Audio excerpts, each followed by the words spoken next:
Lewis sat down with a physician who was on the ground supporting those first responders on that day. It's an incredible story. It really is. And Susan, I gotta be honest here, I wasn't even in town the day that this happened. So when I saw the images, I thought for sure that it was a mass casualty event. And even a trauma-trained doctor, one who knows this by heart, he's grateful he did not have to become a hero that day because other heroes were prepared and stepped up.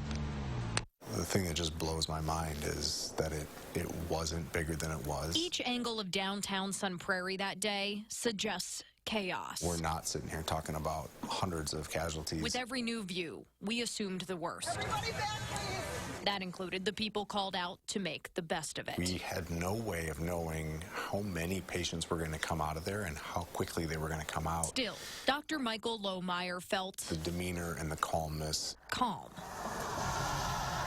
He had already worked a 12-hour shift at the East Side UW Hospital. He was leaving as the first ambulance showed up. It sort of gelled in everybody's mind that this is something real. We don't know what's going on. As the medical director for Sun Prairie Fire, he didn't go home to his family.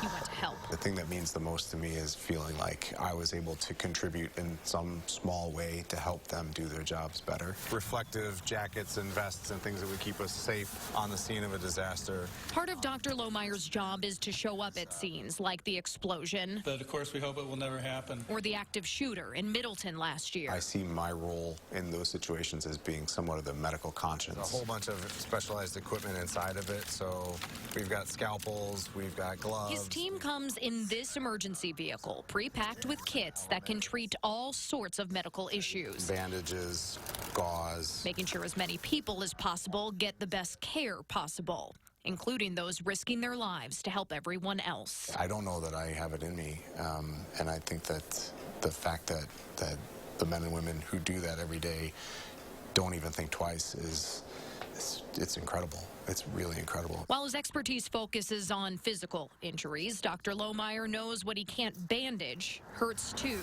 And it doesn't take a hugely traumatic, headline-grabbing event. People describe it as it's almost like wearing a backpack. And every time you get another rock, another small rock put into your backpack and you're carrying something else along with you, it doesn't seem like much at the time, but eventually one day you have that rock put in and you fall down. So Dr. Lohmeyer and his team are ready to lift them up any way they can. All we want to do is help, and that's what we're here for. Dr. Lohmeyer says that his teams do help with a couple of drills each month around Dane County. They pick a community and simulate something like a big bus crash or perhaps a building collapse to prepare for situations like we saw here in Sun Prairie a year ago. So there is training, Susan, going into this, a lot of thought. And he just used the word calmness to suggest, to describe the scene